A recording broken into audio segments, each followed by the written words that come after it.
लकल हम्द या अल्लाह अस्सलातु वस्सलामु अलैका या रसूल अल्लाह अम्मा बअद। सिलसिला है नाजरीन के सवालों के जवाब देने का। नाजरीन में से एक ने हमारे किसी वीडियो के कमेंट्स में सवाल किया है कि फ़िरक़े बंदियों में गुमराही और बदअक़ीदगियों में इन्होंने एक सवाल इस ताल्लुक़ से किया है कि अगर किसी बदअक़ीदे की बदअक़ीदगी कुफ्र की हद तक नहीं पहुँची हो तो उस पर क्या हुक्म है, और अगर कुफ्र की हद तक बदअक़ीदगी पहुँच गई हो तो उसका क्या हुक्म है। आइए मैं अर्ज़ करता हूँ। फ़क़ीह मिल्लत मुफ्ती जलालुद्दीन अमजदी रहमतुल्लाह तआला अलैह की एक किताब है बद मज़हबों से रिश्ते। इस टॉपिक पर इस किताब का मुताला बहुत अहम है। अगर आपको उर्दू आती है तो मैं आपको मशवरा दूंगा कि आप इस किताब को हासिल करें, मुताला करें। कुरान, अहादीस, सहाबा और बुज़ुर्गान दीन के तौर तरीके, तमाम चीज़ों से अल्हम्दुलिल्लाह इन्होंने बद मज़हबों से रिश्ते के मामलात को उजागर किया है। इसी किताब से इस्तिफ़ादा करते हुए कुछ बातें मैं आपको पेश करता हूँ। फ़क़ीह मिल्लत इरशाद फरमाते हैं कि मुसलमान की दो किस्में हैं, सही मुसलमान और गुमराह। सही मुसलमान वो है जो ज़रूरियात दीन को तस्लीम करने के साथ साथ तमाम ज़रूरियात अहले सुन्नत को भी मानता हो, और गुमराह मुसलमान वो बदमज़हब है जो ज़रूरियात अहले सुन्नत में से किसी बात का इनकार करता हो मगर उसकी बदमज़हबी हड्डे कुफ्र को ना पहुँचती हो। बदमज़हबी तो है लेकिन उसकी बदमज़हबी हड्डे कुफ्र को नहीं पहुँचती हो। ये बदमज़हब है, ये गुमराह है। ये क्या है, इसको बदमज़हब बोले या इसको गुमराह बोल दें।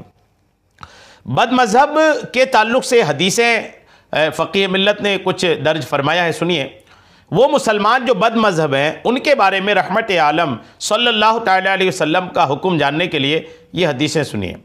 हज़रत अनस रज़ियल्लाहु तआला अन्हु से मरवी है कि सरवर कायनात अलैहिस्सलाम ने फरमाया, जब तुम किसी बदमज़हब को देखो तो उसके सामने सख्ती से पेश आओ, इसलिए कि खुदाए ताला हर बदमज़हब को दुश्मन रखता है।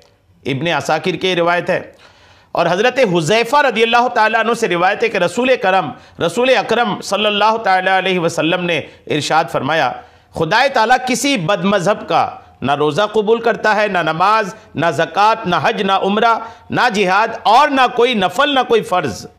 बदमज़हब दीन इस्लाम से ऐसा निकल जाता है जैसा कि गोंदे हुए आटे से बाल निकल जाता है।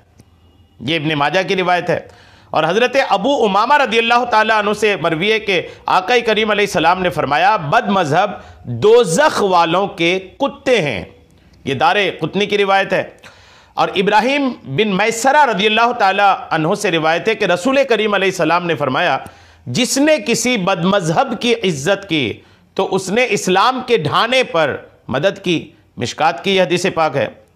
बदमज़हब की ताज़ीम से इस्लाम के ढाने पर मदद कैसे हो जाएगी, इस सवाल का जवाब देते हुए शेख मुहक्किक अलल इतलाक हज़रत शेख अब्दुल हक मुहद्दिस दहलवी रहमतुल्लाह तआला अलैह फरमाते हैं, बदमज़हब की इज़्ज़त करने में सुन्नत की हिकारत और ज़िल्लत है, और सुन्नत की हिकारत इस्लाम की बुनियाद ढाने तक पहुँचा देती है।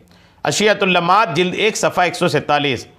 और हज़रत अबू हुरैरा रज़ियल्लाहु ताला अन्हु से रिवायत है कि रहमत आलम सल्लल्लाहु ताला अलैहि वसल्लम ने हुक्म फरमाया, बदमज़हब अगर बीमार पड़ें तो उनकी इयादत ना करो, अगर मर जाएं तो उनके जनाजे की नमाज में शरीक ना हो, उनसे मुलाकात हो तो उन्हें सलाम ना करो, उनके पास ना बैठो, उनके साथ ना पानी पियो, ना उनके साथ खाना खाओ, उनके साथ शादी ब्याह ना करो, उनके जनाजे की नमाज ना पढ़ो और उनके साथ नमाज ना पढ़ो। ये मुस्लिम शरीफ की रिवायत है।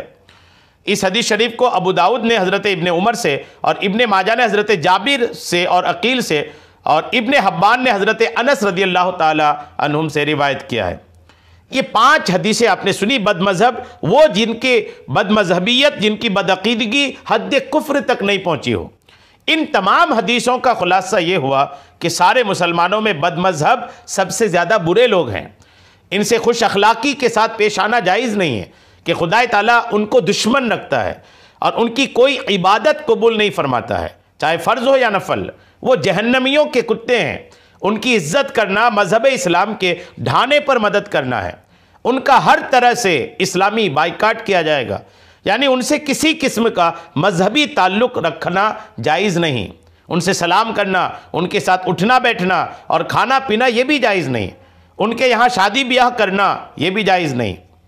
सरकार अक़दस सल्लल्लाहु ताला अलैहि वसल्लम का ये तमाम हुक्म उन लोगों के लिए है या उन लोगों के बारे में है जो बद मज़हब तो हैं मगर उनकी बद मज़हबी हद कुफ्र को नहीं पहुँची है। रहे वो लोग जिनकी बद मज़हबी बदअक़ीदगी हद कुफ्र तक पहुँच गई हो तो वो तो मुर्तद हैं। उनके बारे में शरीयत इस्लामिया का हुक्म बहुत सख्त है। वो मुर्तद जो खुल्लम खुल्ला इस्लाम से फिर गया और कलमा ला इलाहा इल्लल्लाह का इनकार कर दिया, उसके बारे में हुक्म तो यह है कि अगर इस्लामी हुकूमत हो तो इस्लाम हाकिम इस्लाम उसे 3 दिन कैद में रखे, फिर अगर वो तौबा करके मुसलमान हो जाए तो ठीक, वरना उसे कत्ल कर दिया जाए। दुर्र मुख्तार माशामी जिल्द 3 सफ़ा 286। और वो लोग जो अपने आप को मुसलमान ही कहते हैं और हमारी तरह नमाज रोज़ा भी करते हैं मगर अल्लाह के महबूब प्यारे मुस्तफ़ा अलैहिस्सलाम की या किसी दूसरे नबी की तौहीन करके मुर्तद हो गए, तो वो चाहे सुन्नी बरेलवी कहे जाते हों या कोई और, बादशाह इस्लाम उनकी तौबा कबूल नहीं करेगा, यानी उन्हें कत्ल कर देगा। फ़कीह आज़म हिंद मुर्शिदी हुज़ूर सदरुश शरिया लिखते हैं कि मुर्तद अगर इर्तिदाद से तौबा कर ले तो उसकी तौबा मकबूल है, मगर बाज़ मुर्तदीन मसलन किसी नबी की शान में गुस्ताखी करने वाला कि उसकी तौबा मकबूल नहीं। तौबा कबूल करने से मुराद ये है कि तौबा करने के बाद बादशाह इस्लाम उसे कत्ल ना करेगा, ऐसा नहीं है। यानी तौबा जो कबूल नहीं होगी उसका मतलब बारगाह इलाही वाला मामला नहीं। बारगाह इलाही में गुस्ताखे रसूल की भी तौबा कबूल है, लेकिन हाकिम इस्लाम जो है ना वो इनकी गुस्ताखे रसूल की तौबा कबूल नहीं करेगा। बार शरीयत जिल्द 9 सफ़ा 127। लेकिन नबी के गुस्ताख को कत्ल करना ये चूँकि बादशाह इस्लाम का काम है और हमारे यहाँ ये हिंद में ये इस्लामी हुकूमत नहीं है तो यहाँ मुमकिन नहीं। तो अब मौजूदा सूरत हाल में मुसलमानों पर यह लाजिम है कि ऐसे लोगों का मजहबी बाइकाट करें, उनका ज़बीहा ना खाएं, उनके यहाँ शादी ब्याह ना करें, उनकी नमाज जनाजा ना पढ़ें और ना मुसलमानों के कब्रिस्तान में उन्हें दफन होने दें। ये सारी बातें मैंने जो आपको अर्ज़ किया है, ये सारी बातें फ़कीह मिल्लत हज़रत मुफ्ती जलालुद्दीन अहमद अमजदी रहमतुल्लाह ताला अलैह ने अपनी किताब बद मज़हबों से रिश्ते नामी किताब में ये सारी बातें तहरीर फरमाया है। अल्लाह करीम हम सबको अमल की तौफ़ीक़ अता फ़रमाए। आमीन बिजाहिन नबील अमीन सल्लल्लाहु ताला अलैहि वसल्लम।